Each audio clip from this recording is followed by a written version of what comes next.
ದಿಕ್ಕಿನಲ್ಲಿ ಈಗ ಮಾಡಿರೋಂಥ ಪಾಪ ಸಾಕಷ್ಟಾಗಿದೆ, ಮೇಲ್ನೋಟಕ್ಕೆ ಕಾಣ್ತಾ ಇದೆ. ಇಲ್ಲ ಓಣಿಯಲ್ಲಿ ಹೋಗಿ RSS ಕಾರ್ಯಕರ್ತನ ಊಟ ಮಾಡ್ತಿರೋಂಥ ಕಾರ್ಯಕರ್ತನ ಖಾಸಗಿ ಕಾರ್ ತಗೊಂಡೋಗಿ ಅದ್ರಲ್ಲಿ ಅರೆಸ್ಟ್ ಮಾಡ್ಕೊಂಡು ಬರ್ತೀರಿ ಅಂತೀರಲ್ಲ, ಜನ ಹೆಂಗೆ ಆಕ್ರೋಶದ ನಿಮ್ಮ ಪೊಲೀಸ್ ಇಲಾಖೆ ಮೇಲೆ ಬಿದ್ದರು ನೋಡಿದ್ರಲ್ಲ. ಕೊನೆ ಅಧಿಕಾರಿಗಳು ಓಡಬೇಕಾಯ್ತು, ನಾವು ಬಂಧಿಸಿಲ್ಲ, ಯಾರನ್ನೂ ಬಂಧಿಸಿಲ್ಲ ಅಂತ. ಈ ಪರಿಸ್ಥಿತಿ ರಾಜ್ಯದಲ್ಲೂ ಬರುತ್ತೆ. ಜನ ಜಾಗೃತಿ ಆಗ್ತಾ ಇದ್ದಾರೆ. ಈ ನಡೆದಿರೋಂಥ ಘಟನೆಗಳ ಬಗ್ಗೆ ಈ ಸರ್ಕಾರದ ಪ್ರಮುಖರುಗಳು ಆ ಕಡೆ ಗಮನ ಕೊಡಬೇಕು. ಪೊಲೀಸ್ ಇಲಾಖೆ ಹೇಗಿದೆ? ಯಥಾ ರಾಜ ತಥಾ ಪೊಲೀಸ್ ಇಲಾಖೆ. ಎಲ್ಲರೂ ಟಿವಿ ನೋಡಿ ಇಡೀ ರಾಜ್ಯದ ದೇಶದ ಜನ. ಬಾಗಲಕೋಟೆ ಮಸೀದಿಯಿಂದ ಕಲ್ಲು ಹೊಡೆದಿರೋದು, ಆ SP ಕಲ್ಲು ಬಿದ್ದಿರೋದು, ಗಾಯ ಆಗಿರೋದು, ರಕ್ತ ಬಂದಿರೋದು ನೋಡಿದ್ರೆ ಆ SP ಹೇಳಿಕೆ ಕೊಡ್ತಾರೆ, ಒಂದು 2 ಸಣ್ಣ ಕಲ್ಲು ಬಿತ್ತು ಕೆಳಗೆ. ನಾಚಿಕೆ ಆಗಬೇಕು SPಗೆ. ರಾಜ್ಯದ ಬಡ ರೈತರ ತೆರಿಗೆ ಹಣ ಎಲ್ಲ SPಗಳು ತಗೋತಾ ಇರೋದು ಸ್ಯಾಲ್ರಿ. ಸರ್ಕಾರ ಹೇಗಿದೆ ಅಂತ ನೀವು ಅಧಿಕಾರಿಗಳು ಹೀಗೆ ಆಗಿಬಿಟ್ರೆ ಕತೆ ಏನು? ನಾನು ಅದಕ್ಕೋಸ್ಕರ ಈ ಸಂದರ್ಭದಲ್ಲಿ ರಾಜ್ಯ ಸರ್ಕಾರಕ್ಕೂ ಹೇಳ್ತೇನೆ, ಸಂಬಂಧಪಟ್ಟ ಅನೇಕ ಅಧಿಕಾರಿಗಳು ಒಳ್ಳೆಯರಿದ್ದಾರೆ. ನಾನು ಎಲ್ಲ ಅಧಿಕಾರಿಗಳು ನಾನು ಈ ಸಂದರ್ಭದಲ್ಲಿ ಟೀಕೆ ಮಾಡೋಕ್ಕೆ ಇಷ್ಟಪಡಲ್ಲ. ತುಂಬ ಒಳ್ಳೆಯ ಅಧಿಕಾರಿಗಳಿದ್ದಾರೆ. ಆದರೆ ಇಲ್ಲಿ SP ಮಾಡಿದಂಥ ಧೋರಣೆ ಇದು ಯಾರೂ ಮೆಚ್ಚಲ್ಲ. ಈ ದಿಕ್ಕಿನಲ್ಲಿ ರಾಜ್ಯದಲ್ಲಿ ಆ ಒಂದು ಹಿಂದೂಗಳು ನರಕದಿಂದ ಹೊರಬರೋ ದಿಕ್ಕಿನಲ್ಲಿ ಸ್ವರ್ಗದಲ್ಲಿ ಮಾತ್ರ ಮುಸಲ್ಮಾನರಿಗೆ ಮಾಡ್ತಾ ಇರೋಂಥ ವ್ಯವಸ್ಥೆಗೆ ರಾಜ್ಯ ಸರ್ಕಾರ ಕ್ಷಮಾಪಣೆ ಕೇಳಬೇಕು, ಹಿಂದೂಗಳಿಗೂ ರಕ್ಷಣೆ ಕೊಡಬೇಕು ಅನ್ನೋಂಥ ಒತ್ತಾಯನ ನಾನು ಇದನ್ನು ಮಾಡ್ತೀನಿ. ಶಿವಮೊಗ್ಗದಲ್ಲಿ ಅಮಾಯಕ ಯುವಕ 15 ವರ್ಷದ ಯುವಕರಿಗೆ ಒಂದು 10-15 ಜನ ಮುಸಲ್ಮಾನ ಯುವಕರು ಹೊಡೆದು ಕೊಲೆ ಮಾಡ್ತಾರೆ. ಅದ್ರ ಬಗ್ಗೆನೂ ಕಠಿಣ ಕ್ರಮ ಹೇಳಿದ್ದಾರೆ. ಮದ್ದೂರಲ್ಲಿ ಗಣಪತಿ ಮೆರವಣಿಗೆ ಹೋಗ್ತಾ ಇರೋಂಥ ಸಂದರ್ಭದಲ್ಲಿ ಮಸೀದಿ ಕಲ್ಲು ಹೊಡೆದ್ರು. ನೆಲಮಂಗಲದಲ್ಲಿ ಗಲಾಟೆ ಆಯಿತು. ಬೆಂಗಳೂರಲ್ಲಿ ಓಂ ಶಕ್ತಿಯ ಮಹಿಳೆಯರ ಮೇಲೆ ಕಲ್ಲಿಸಿದ್ದಾರೆ. ಉದ್ದಕ್ಕೆ ಹೇಳ್ತಾ ಹೋಗೋದು ಹಿಂದೂಗಳಿಗೆ ಏನೇನು ತೊಂದರೆ ಕೊಟ್ಟರು ಅಂತ. ಮತ್ತೆ ಮಾನ್ಯ ಮುಖ್ಯಮಂತ್ರಿಗಳು ಹೇಳ್ತಾರೆ, ಕರ್ನಾಟಕ ಕುವೆಂಪು ಅವರ ಕೋಟ್ ಮಾಡ್ತಾರೆ, ಸರ್ವಜನಾಂಗದ ಶಾಂತಿಯ ತೋಟ. ಸರ್ವಜನಾಂಗದ ಶಾಂತಿಯ ತೋಟ ಅಲ್ಲ ಇದು. ಕರ್ನಾಟಕ ಇವತ್ತು ಹಿಂದೂಗಳಿಗೆ ಸ್ಮಶಾನ. ತುಂಬ ನೋವಿಂದ ಈ ಮಾತು ಹೇಳ್ತಾ ಇದ್ದೇನೆ. ನಾನು ಮೊನ್ನೆ ಶಿವಮೊಗ್ಗದಲ್ಲಿ ಆ ಹುಡುಗ ಸತ್ತಾಗ ಅವ್ರ ಮನೆಗೆ ಹೋಗಿದ್ದೆ. ಹುಡುಗನ ನೋಡಿದೆ ನಾನು. 2 ದಿನ ನಿದ್ದೆ ಬರಲಿಲ್ಲ. ಅಮಾಯಕ, ಏನೂ ಗೊತ್ತಿಲ್ದಿರೋಂಥ ಹುಡುಗ, ಕೂಲಿ ಮಾಡ್ತಾರೆ ಅವ್ರ ತಂದೆ ತಾಯಿ. ಏನು ಕಠಿಣ ಕ್ರಮ ಇದು? ಕಾಂಗ್ರೆಸ್ ಸರ್ಕಾರಕ್ಕೆ ಕೊನೆಗಾಲ. ಈ ಸಿದ್ದರಾಮಯ್ಯ ಮುಖ್ಯಮಂತ್ರಿ ಆಗ್ತಾರೋ, DK ಶಿವಕುಮಾರ್ ಮುಖ್ಯಮಂತ್ರಿ ಆಗ್ತಾರೋ, ದಲಿತ ನಾಯಕರು ಮುಖ್ಯಮಂತ್ರಿ ಆಗ್ತಾರೋ, ಯಾರಾದರೂ ಕೂಡ ರಾಜ್ಯದಲ್ಲಿ ಹಿಂದೂಗಳಿಗೆ ಕೊಡ್ತಾ ಇರೋಂಥ ಒಂದು ಹಿಂಸೆ, ನಾವು ಯಾಕಾದರೂ 136 ಸೀಟ್ ಗೆಲ್ಲಿದ್ವಪ್ಪ ಅಂತ ಪಾಪ ಮಾಡಿದ್ದೀವಿ ಏನಂತ ಮಾತನ್ನು ಇವತ್ತು ರಾಜ್ಯದಲ್ಲಿ ಜನ ತೀರ್ಮಾನ ಮಾಡಿದ್ದಾರೆ. ಇವತ್ತು ದೇಶದ ಅನೇಕ ರಾಜ್ಯದಲ್ಲಿ ಕಾಂಗ್ರೆಸ್ ಸರ್ಕಾರ ನೆಲೆ ಕಚ್ಚೋಗಿದೆ. ಕೇಂದ್ರದಲ್ಲಿ ಕಾಂಗ್ರೆಸ್ ಇಲ್ಲ, ಅನೇಕ ರಾಜ್ಯದಲ್ಲಿ ಇಲ್ಲ, ಅಲ್ಲೊಂದು ಇಲ್ಲೊಂದು ಇದೆ. ಇನ್ನೂ ಕೂಡ ನಾನು ಹೇಳಕ್ಕೆ ಇಷ್ಟಪಡ್ತೇನೆ, ಯಾವ ಜನ ಕೇವಲ ಮುಸಲ್ಮಾನರು ಓಟ್ ಕೊಡಲಿಲ್ಲ, ಹಿಂದೂ ಸಮಾಜ ಏನು ತಪ್ಪು ಮಾಡಿದೆ?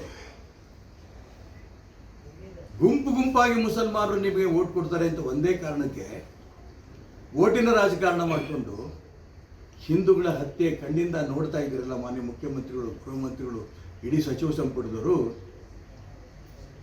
ನಿಮ್ಮ ಮಕ್ಕಳಿಗೆ ನಾಳೆ ಈ ಸ್ಥಿತಿ ಬಂದರೆ ಏನು ಮಾಡ್ತೀರಿ? ಈ ಎಲ್ಲ ಮುಸಲ್ಮಾನರಿಗೆ ಹೇಳಲ್ಲ ನಾನು, ಕೊಲೆಗಡಕ ಮುಸಲ್ಮಾನರು, ದೇಶದ್ರೋಹಿ ಮುಸಲ್ಮಾನರ ಬಗ್ಗೆ ಹೇಳ್ತೀನಿ ನಾನು. ನಾಳೆ ದಿನ ಈ ಮುಖ್ಯಮಂತ್ರಿ, ಉಪಮುಖ್ಯಮಂತ್ರಿ, ಮಂತ್ರಿಗಳು ಇವ್ರ ಮಕ್ಕಳನ್ನು ಕೊಲೆ ಮಾಡಿದ್ರೆ ನೀವೇನು ಮಾಡ್ತೀರಿ? ಓಟಿನ ರಾಜಕಾರಣವನ್ನು ನೀವು ಮಾಡ್ತಾ ಇರೋದ್ರಿಂದ ಮುಸಲ್ಮಾನರಿಗೆ ಈ ರಾಜ್ಯದಲ್ಲಿ ಕಾಂಗ್ರೆಸ್ ನಮಗೆ ಎಷ್ಟೇ ಕೊಲೆ ಮಾಡಲಿ, ನಮಗೆ ರಾಜ್ಯದ ಕಾಂಗ್ರೆಸ್ ಸರ್ಕಾರದ ರಕ್ಷಣೆ ಇದೆ ಅನ್ನೋಂಥ ಒಂದೇ ಕಾರಣಕ್ಕೆ ಈ ದಿಕ್ಕಿನಲ್ಲಿ ಅವರು ಹಿಂದೂಗಳಿಗೆ ತೊಂದರೆ ಕೊಡ್ತಾ ಇದ್ದಾರೆ. ಕಠಿಣ ಕ್ರಮ ಬಾಯಲ್ಲಿ ಮಾತ್ರ ಆಗಬಾರ್ದು, ನಿಜಕ್ಕೂ ಕಠಿಣ ಕ್ರಮ ತಗೋಬೇಕು. ಕಣ್ಣು ಮುಂದೆ ಕಾಣ್ತಾ ಇದೆ ನಿಮ್ಮ ಬಾಗಲಕೋಟೆ. ಹೇಳ್ಬಿಡಿ ಹಿಂದೂಗಳು ಯಾವ ಮೆರವಣಿಗೆ ಮಾಡಿಕೊಡ್ದು. ಛತ್ರಪತಿ ಶಿವಾಜಿ ಮಹಾರಾಜರದ್ದು ಮಾಡಬಾರ್ದು, ಬಸವೇಶ್ವರದ್ದು ಮಾಡಬಾರ್ದು, ಕನಕದಾಸರು ಮಾಡಬಾರ್ದು, ಗಣಪತಿ ವಿಸರ್ಜನೆ ಮಾಡಿಕೊಡ್ದು ಮೆರವಣಿಗೆಯಲ್ಲಿ. ಹೇಳ್ಬಿಡಿ ಇದು ಮುಸಲ್ಮಾನ್ ರಾಜ್ಯ, ಹಿಂದೂಗಳಿಗೂ ನಿಮಗೂ ಸಂಬಂಧ ಇಲ್ಲ. ಬಾಂಗ್ಲಾದೇಶದಲ್ಲಿ ಹಿಂದೂಗಳು ಹಿಡಿದು ಹೊಡೆದೇ ಇರಲ್ಲ. ಕರ್ನಾಟಕಕ್ಕೂ ಬಾಂಗ್ಲಾಗೆ ಏನು ವ್ಯತ್ಯಾಸ ಇದೆ? ಹಿಂದೆ ಮುಸಲ್ಮಾನ್ ದೊರೆಗಳು, ಅವನ ಬಾಬರು, ಔರಂಗಜೇಬು, ಆ ಮುಸಲ್ಮಾನ್ ದೊರೆಗಳು ಹಿಂದೂಗಳಿಗೆ ತೊಂದರೆ ಕೊಡ್ತಿದ್ರು, ಆಡಳಿತ ನಡೆಸ್ತಾ ಇದ್ದವರು. ಈಗ ಮತ್ತೊಂದು ಕಡೆ ಆಡಳಿತ ನಡೆಸ್ತಾ ಇರೋಂಥ ಕಾಂಗ್ರೆಸ್ದು ತೊಂದರೆ. ನಾನು ಅದಕ್ಕೋಸ್ಕರ ತುಂಬ ನೊಂದು ಹೇಳ್ತಾ ಇದ್ದೀನಿ, ರಾಜ್ಯದಲ್ಲಿ ಇದೇ ಪರಿಸ್ಥಿತಿ ಇರಲ್ಲ. ಇಡೀ ದೇಶದಲ್ಲಿ ಯಾವ ಚುನಾವಣೆ ನಡೆದರೂ ಕೂಡ ಕಾಂಗ್ರೆಸ್ಸು ನಿರ್ನಾಮ ಆಗಿ ಹೋಗ್ತಾ ಇದೆ. ಕೊನೆ ಕಾಂಗ್ರೆಸ್ ಸರ್ಕಾರ ಮತ್ತು ಬರುವಂಥ ದಿನ ಯಾವ ಮುಖ್ಯಮಂತ್ರಿ, ಯಾವ ಉಪಮುಖ್ಯಮಂತ್ರಿ, ಯಾವ ಗೃಹ ಮಂತ್ರಿಗಳು ಕೂಡ ಚುನಾವಣೆ ಗೆಲ್ಲಲ್ಲ. ಆ ದಿಕ್ಕಿನಲ್ಲಿ ಹಿಂದೂ ಸಮಾಜ ಜಾಗೃತಿ ಆಗಿದೆ. ಅಷ್ಟು ಆಕ್ರೋಶ ಇದೆ ಇವತ್ತು. ಒತ್ತಡ ಯಾವ ಸರ್ಕಾರ ಇರುತ್ತೋ ಆ ಸರ್ಕಾರ ಮಾಡ್ತಾನೇ ಇರುತ್ತೆ. ಬರೀ ಬಾಗಲಕೋಟೆ SP ಮಾತ್ರ ಮಾಡೋದಲ್ಲ. ಆದರೆ ಅವರೂ ಮನುಷ್ಯರೇ, ಅವರೂ ಕಾನೂನು ಗೊತ್ತಿರುತ್ತೆ. ಯಾಕೆ IPS ಅಧಿಕಾರಿ ಆಗಿರಬೇಕು? ಕಾಂಗ್ರೆಸ್ಸಿನ ಯೂತ್ ಕಾಂಗ್ರೆಸ್ ಅಧ್ಯಕ್ಷ ಅಲ್ಲ SP. ಒತ್ತಡಕ್ಕೆ ಬಗ್ಗೋದಕ್ಕೆ ಇಂಥ ಅಧಿಕಾರಿ ಯಾರ್ದೋ ಒತ್ತಡ ಇದೆ ಅನ್ನೋ ಒಂದೇ ಕಾರಣಕ್ಕೆ ಈ ರೀತಿ ಅಮಾಯಕರ ಮೇಲೆ ಕಲ್ಲೊಡೆದವ್ರ ಬಗ್ಗೆ ಕ್ರಮ ತಗೋಬೇಕು. ಯಾವ ಮಸೀದಿಯಿಂದ ಕಲ್ಲು ಚಪ್ಪಲಿ ಬಂತು ಅದನ್ನು ಸೀಸ್ ಮಾಡಬೇಕು. ಯಾರೋ ಒತ್ತಡ ಮಾಡ್ರು ಅಂತೀನಿ, ಆಡೋ ಮಗುನ ಫಿಟ್ಟಿಂಗ್ ಬಾಟ್ಲಿ ಇಟ್ಟಿಯಾರ SP ಬಾಯಲ್ಲಿ. ವ್ಯವಹಾರ ಜ್ಞಾನ ಅವ್ರಿಗಿಲ್ವಾ? ಎಲ್ಲ ನ್ಯಾಯ ಆಗಿದೆ. ಯಾವ ಮಸೀದಿ ಮುಂದೆ ಮೆರವಣಿಗೆ ಮೌನವಾಗಿ ಹೋಗ್ತಿರ್ಬೇಕಾದ್ರೆ, ಶಾಂತಿಯಿಂದ ಹೋಗ್ತಿರ್ಬೇಕಾದ್ರೆ ಅದ್ರ ಮೇಲೆ ಕಲ್ಲು ಹೊಡೆದಂಥ ಇಮ್ಮಿಡಿಯೇಟ್ ನುಗ್ಗಬೇಕಿತ್ತು SP. ತನಗೆ ತಾಕತ್ತಿದ್ರೆ ಪೊಲೀಸ್ ಇಲಾಖೆಯನ್ನು ಕರ್ಕೊಂಡು ಅವರೆಲ್ಲರೂ ಅರೆಸ್ಟ್ ಮಾಡಬೇಕಿತ್ತು, ಆ ಮಸೀದಿ ಸೀಸ್ ಮಾಡಬೇಕಿತ್ತು. ಆಗ ಗಂಡು ಅಂತ ಕರಿಬೋಯಿತ್ತು. ಅದ್ಬಿಟ್ಟು ಮನಸ್ಥಿತಿ ಇದು ಸರ್ಕಾರದ ಮನಸ್ಥಿತಿ. ಮುಸಲ್ಮಾನರಿಗೆ ಸಂತೃಪ್ತಿ ಪಡೋದು, ಸರ್ಕಾರನ ಸಂತೃಪ್ತಿ ಪಡಿಸೋಂಥ ಮನಸ್ಥಿತಿ ಇಲ್ಲಿಯೇ SP ಇದು. ಮುಸಲ್ಮಾನರಿಗೆ ತಮ್ಮ ಮನಸ್ಥಿತಿ ಈ ದೇಶದ ಬಗ್ಗೆ ಭಕ್ತಿ ಅಲ್ಲ,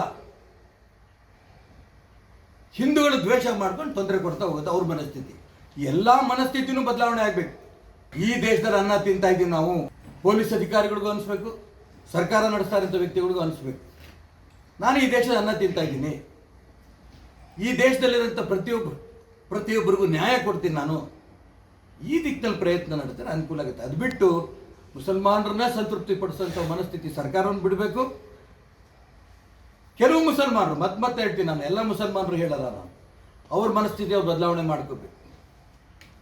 ಕೆಲವು ಪೊಲೀಸ್ ಅಧಿಕಾರಿಗಳು ಅವ್ರ ಮನಸ್ಥಿತಿಯನ್ನು ಬದಲಾವಣೆ ಮಾಡ್ಕೋಬೇಕು. ಆಗ ಈ ಸರ್ವಜನಾಂಗದ ಶಾಂತಿಯ ತೋಟ ಅಂತಾರಲ್ಲ, ಆ ದಿಕ್ಕಲ್ಲಿ ಅದು ಆಗತ್ತೆ. ಇಲ್ಲ ಅಂತಂದರೆ ಇದು ಮುಸಲ್ಮಾನರಿಗೆ ಸ್ವರ್ಗ, ನರಕ. ಇದೇ ರೀತಿ ಕರ್ನಾಟಕ ರಾಜ್ಯದಲ್ಲಿ ಮುಂದುವರಿಯುತ್ತೆ. ಇದು ಬಹಳ ದಿನ ಮುಂದುವರಿಯುತ್ತೆ. ನಿಮ್ಮ ಮನೆಯ ಅಂದಚಂದಕ್ಕಾಗಿ ಉತ್ತಮ ಫರ್ನಿಚರ್ ಹುಡುಕ್ತಿದ್ದೀರಾ? ಚಿಂತೆ ಬಿಡಿ, ನಿಮ್ಮ ಮುಧೋಳದಲ್ಲಿ ಆರಂಭವಾಗಿದೆ ನ್ಯೂರಾಜ್ ಪುರೋಹಿತ್ ಪ್ಲೈವುಡ್ ಮಳಿಗೆ. ಮನೆಗೆ ಬೇಕಾದ ಪ್ಲೈವುಡ್, ಹಾರ್ಡ್ವೇರ್, ಗ್ಲಾಸ್ ಐಟಮ್ಸ್ಗಳು ಎಲ್ಲವೂ ಇಲ್ಲಿ ಲಭ್ಯ. ಡಿಜಿಟಲ್ ಲಾಕರ್ಸ್, ಮಾಡ್ಯುಲರ್ ಕಿಚನ್ ಇಂಟೀರಿಯರ್ಸ್ಗಳ ಅಳವಡಿಕೆಗೆ ದಿ ಬೆಸ್ಟ್ ಮಳಿಗೆ ಇದು. ಗ್ರೀನ್, ಸೆಂಚುರಿ ಪ್ರೈಮ್, ಸಭೂರಿ, ಹೆರನ್ ಪ್ಲೈವುಡ್ಗಳ ವೆರೈಟಿಗಳಿವೆ. ದೇಶದಲ್ಲಿ ಮೊಟ್ಟ ಮೊದಲ ಬಾರಿ ಇನ್ಶೂರೆನ್ಸ್ ಜಾರಿ ಮಾಡಿರುವ ಪ್ಲೈವುಡ್ ಅಂದ್ರೆ ಹರೇನ್ ಪ್ಲೈವುಡ್ ಆಗಿದೆ. ಇನ್ನು ಕಿಚನ್ ಇಂಟೀರಿಯರ್ಗೆ ಬೇಕಾದ ಗೋದ್ರೇಜ್ ಮತ್ತು GLK ಪ್ರೀಮಿಯಂಗಳಿವೆ. ಇದರೊಂದಿಗೆ ಜೆಮ್ಯಾಕ್ಸ್, ಹ್ಯಾಪಲೆ, ಹೆಪೋ, ಯುರೋಪಾ ಹಾರ್ಡ್ವೇರ್ಗಳು ಜೊತೆಗೆ ಎಲ್ಲಾ ತರಹದ ಫೆವಿಕಾಲ್ ಮತ್ತು ಗ್ರಾಹಕರಿಗೆ ಬೇಕಾಗುವ ಇನ್ನಿತರ ಕಂಪನಿಯ ವಸ್ತುಗಳು ದೊರಕುತ್ತವೆ. ನಿಮ್ಮ ಮನೆ ಸುಂದರಗೊಳಿಸಲು ಇನ್ನೇಕೆ ತಡ? ಬನ್ನಿ ಮುಧೋಳ ನ್ಯೂರಾಜ್ ಪುರೋಹಿತ್ಗೆ.